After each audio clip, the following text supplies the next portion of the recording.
hal sano ayaa kasoo wareegatay weerarkii lagu dilay guddoomiye gobolka ahna duqii caasimada ee Soomaaliya Muqdisho maanta oo kale 24 July weli ma jirto dowladda Soomaaliya faahfaahin dheeri ah ka bixisay qaabka u dhacay weerarkaasi baaritaano la sameeyay toona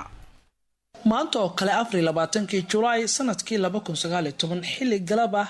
ayaa qarax la sheegay in uu ahaa mid ismiidaamin ah wax uu ka dhacay xarunta gobolka Banaadir waxaana qaraxaasi ku geeriyooday mas'uuliyiin badan oo ku jira guddoomiye gobolka xilliga qarax u dhacay waxa soconaya kulan ama shir u dhaxeeyay guddoomiyaha gobolka Banaadir ahna duqa caasimada Injineer Yarisow iyo qaar kamid ah guddoomiyaasha degmooyinka gobolka Banaadir qaraxa kadib dhaawac culus ayaa uu ka soo gaaray guddoomiye Injineer Yarisow oo mar dambe loo qaaday wadanka Qatar hase yeeshee bilowgii bishii Agoosto ee sanadkii ani kasoo gudubnay u geeriyooday dhaawacii kasoo gaaray dadka qaraxaas ku dhintay waxaa kamid ah guddoomiyaha degmada Cabdilcasiis haweeney lagu magacaabo Sabaax Cabdilaahi Asad guddoomiyaha degmada Waabari Mahad Cilmi guddoomiyaha degmada Shangaani Sahrah Asad Sheekh Maxamed agaasimihii nadaafada ee gobolka Cabdifataax Umar Xalane agaasimihii shaqaalaha gobolka Cabdilaahi Dheere ila taliyaal dhanka sharciga oo ku jira Xasan Sabri dhammaan xubnaan ayaa qayb ka ah xilligii galabta ee shirka ee ka dhacay xarunta dowladda hoose kadib markii la aasay mas'uuliyiintan oo ku jira guddoomiye gobolka ahna duqii caasimada waxaa jirtay hadal hayn badan oo ku saabsan nooca qaraxa uu ahaa hase yeeshee dowladda Soomaaliya ayaa sheegtay inay isqarxisay haweeney agaasimaha naafada gobolka Banaadir ahayd balse aysan jirin dad ilaa hadda maxkamad loo soo taagay qaraxii ka dhacay xarunta gobolka Banaadir laakiin hay'adaha ammaanka ayaa si kooban kaga hadlay qaraxaasi waxayna sheegeen inay fulisay haweeney arag la agaasimana ka ahayd waaxda dadka baahiyaha gaarka qaba dowladda Soomaaliya ayaa xilligaas waxay sidoo kale ay sheegtay inay sameysay baaritaano dheeri ah oo ku saabsan qaraxa hase yeeshee ilaa hadda ma aysan soo bandhigin natiijadii ka soo baxday baaritaanka u muuqda mid ku eg dowladda oo kaliya aysan soo bandhigin maamulka gobolka Banaadir ayaa sheegay in maanta ay qabanayaan munaasabad lagu xusayo dilka mas'uuliyiinta maamulka gobolka Banaadir waxaana ka qayb galaya ururada bulshada rayidka iyo madax kale oo heer gobol iyo heer qaran sanad kadib dowladda Soomaaliya cadaaladda ma horgeeni doontaa dadkii lagu tuhmayay inay soo abaabuleen qaraxaas maadaama ay adag tahay in si fudud lagu galo xarunta gobolka Banaadir gaar ahaan hoolka shirku ka soconayay iyadoo halkaas ku sugnaa ciidamo badan gobolka Banaadir oo qayb ka ah meelaha amnigooda sida weyn u adag yihiin badi dadka falanqeeya siyaasadda Soomaaliya ayaa ku micneeyay qaraxii gobolka Banaadir oo qarax dhinacyo badan ku lug leh laamaha ammaanka ee dowladda ayaana lagu dhaliilayaa in ilaa hadda aysan keenin warbixin faahfaahsan oo ku saabsan natiijadii baaritaanka ay sameeyeen muddo sanada kadib marka laga soo tago weerarkaasi inay fulisay haweeney naafa ah ma jirto xog badan oo inta laga bixiyay tani ayaa xoojinaysa shakiga badan ee laga qabo cidda fududeysa iyo waliba cidda qaadanaysa mas'uuliyadda weerarkaas maadaama ilaa hadda dowladdu saddex furan aysan u kala cadanin kuwii ku lugta lahaa weerarkaasi hay'adaha ammaanka ee dalka ayaa waxaa lagu dhaliilaa inaysan wax darsina ka kororsan qaraxyada dhaca ilaa ay baaritaano ay sameeyaan waxayna ku soo idlaataa baaritaanada ay sameeyaan aamusnaan iyo in meesha looga haro iyadoo aysan jirin cid ka daba tagta ama cid loo soo qabto bulshada qaybaheeda kala duwan ayaa ilaa hadda aaminsan in villa Soomaaliya ay dabooshay isla markaana ay qarisay xaqiiqda dhabta ah ee ku aadan kubii ee mas'uuliyadda lahaa ama ka dambeeyay weerarkii lagu laayay mas'uuliyiinta indhaha ku ahaa 3 milyan ee caasimada ku nool wali sanad kadib ma jirto cid loo maxkamadeeyay ama cid maxkamad loo soo taagay ama cid lagu dhaliilaya ama cid loo haystaba weerarkii ka dhacay xarunta dowladda hoose ee gobolka Banaadir sidoo kale sanad kadib ma jirto faahfaahin badan oo hay'adaha amnigu ay ka bixiyeen oo ku saabsan weerarkaas qaabka u dhacay iyo cidda fududeysay intaba badise dadka falanqeeya siyaasadda ayaa sheegaya in weerarkaas uu ahaa mid aad u weyn dowladda Soomaaliya fadeexad ku ahaa qaabka u dhacay taas ayaana badi la sheegaya inay sabab u noqoto in dowladda Soomaaliya ay aamusnaan kaga harto weerarkii ka dhacay xarunta gobolka Banaadir waxagaag maanta waxaa loo sameynayaa baroordiiq oo dadkaas lagu xasuusanayo dowladda Britain 22 milyan ayay ugu deeqday dalal ay ku jirto Soomaaliya si ay ula dagaalamaan ayaxa warbixintan oo dheer waxa soo koobaya wariyana Bootan dowladda Britain ayaa deeq lacageed oo gaaraysa 22 milyan oo dollar ugu deeqday wadamada uu anyaxo sida daran u saameeyay sanadka 2020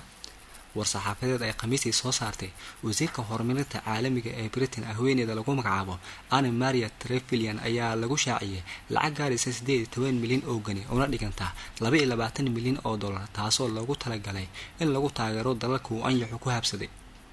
wasiiradda ayaa sheegtay in deeqdaasi lacageed loogu jawaabayo masiibada uu anyaxu dhaliyay si loogu caawiyo dalalka uu sida ba'an uu sanadkan u saameeyay. anyax ayaa kordhay in ka badan 20 jeer tan iyo bishii Maaj ee sanadkan. sidoo kale waxay war-saxaafadeedka ku sheegtay in dalalka uu halakeeyay anyaxa ay qarka u saaran yihiin macluul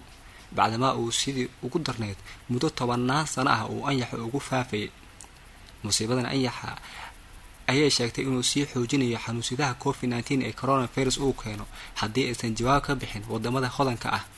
bulshooyinka nugule waxay qarka u saaran yihiin macluul maadaama sidii ugu darneed muddo 10 sano ah uu anyaxa u faafayo.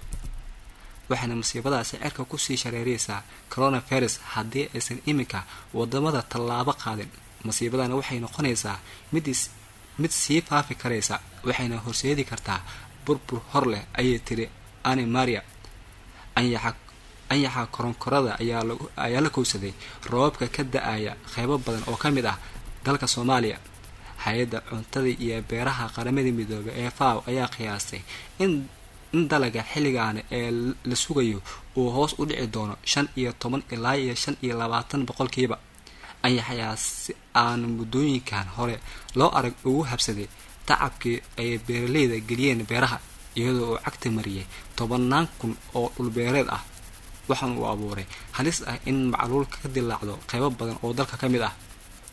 safiirka Britain ee Soomaaliya Ambassador Ben Fender ayaa dhinaciisa sheegay in anyaxa ku habsaday deegaanada Soomaalida uu saameynta ugu daran ku yeelan doono bulshada kuwooda nugul kuwa oo horaan la daala dhacay saameynta ka dhalatay fatahaadaha iyo fayraska corona. anyaxa ku habsaday Soomaaliya iyo maamulka Soomaaliya wuxuu saameynayaa bulshada intooda u nugul kuwa oo markii horeba la daala dhacay saameynta fatahaadaha iyo xanuunsidaha COVID-19 ay ku reebeen. hay-adda FAO waxay dowladda Soomaaliya kala shaqeynaysaa sidii sare loogu qaadi lahaa howlaha la socodka xakameynta anyaxa iyo badbaadinta dalagga ayuu yiri safiirka. in ka badan 20 milyan oo deeqdan lacageed ka mid ah waxay gaar u noqonaysaa wadamada Geeska Afrika, Yemen iyo dalal ku yaala koonfur bari Aasiya. qaybo ka mid ah deeqdaasi waxaa loo adeegsan doonaa horumarinta habka kasii degaya isla markaana sii saadaaliya anyaxa si wadamada ugu sii diyaar garoobaan.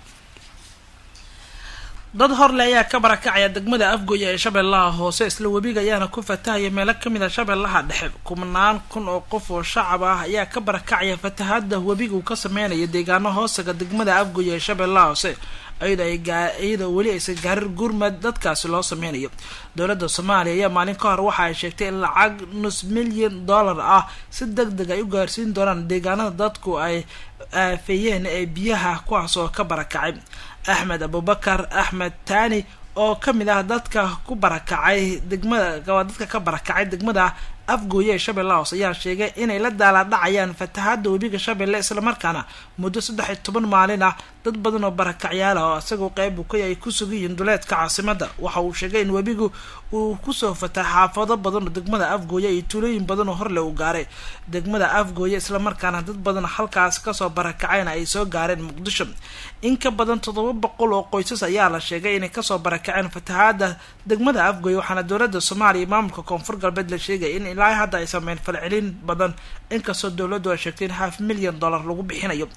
dhinaca kale isla Jowhar haddii aan eegno waxaa halkaas ina laga soo sheegayaa fatahaad badan biyaha webiga ayaa gaaray. webiga Shabeelle ayaa fatahaad hor leh xoogan waxa uu ka sameeyay agagaarka tuulada la yiraahdo Beerey oo waqooyi ka xigta magaalada Jowhar ee xarunta Shabeellaha Dhexe. fatahaada webiga ayaa timid kadib markii tuuladaas buuq yar oo webiga ah ay la duleeliyay taasoo keentay in biyo ay ka fakadaan deetana ay ku soo fakadaan beeraha iyo waliba nawaaxiga tuuladaas oo guud ahaan dadka ka agdhow goobtaas ay barakaceen. dadka ku nool tuulada ay qaarkood waxay sheegeen inay wajahayaan cabsi ballaaran kadib markii biyaha dhowr jiho ay ka yimaadeen qaarkoodna hadda ay kasoo barakaceen. meelaha kale cabsi laga soo sheegay waxaa ka mid ah degmada Mahadaay iyo waliba deegaano kale hoosaga degmada Balcad ee Shabeellaha Dhexe oo ina biyo ay soo gaareen. maamulka gobolka hiiraanna waxa ay ku baxeen shaqaaqo ka dhacday duleedka degmadaas oo dad waxyeelo ay kasoo gaartay wariyana shukri ayaa soo koobaysa. mas-uuliyiin ka tirsan maamulka gobolka hiiraan ayaa waxay ku baxeen shaqaaqo ka dhacday deegaanka banaaney oo qiyaastii magaalada beledweyne u jira 15 kilomitir kadib markii halkaasi ay ku wada dagaalameen laba maleeshiya beeleed oo dhul isku haysta. gudoomiye ku-xigeenka maaliyadda iyo siyaasadda gobolka hiiraan abuubakar sheekh cabdulaahi oo wehlinayo taliyaha saldhigga ciidanka booliiska ee degmada beledweyne maxamed qorsheel ayaa gaaray deegaanka banaaney oo maleeshiyaad reer guuraa ah ay guryo isaga gubeen dadna ay isaga dileen. mas-uuliyiintan ayaana indhi-indheeyay guryaha la gubay waxa ayna kulamo gaar ah la qaateen maleeshiyaadkii labada beelood ee colaada ay dhex martay iyaga oo ka dalbaday in wax walba wadahadal lagu xaliyo.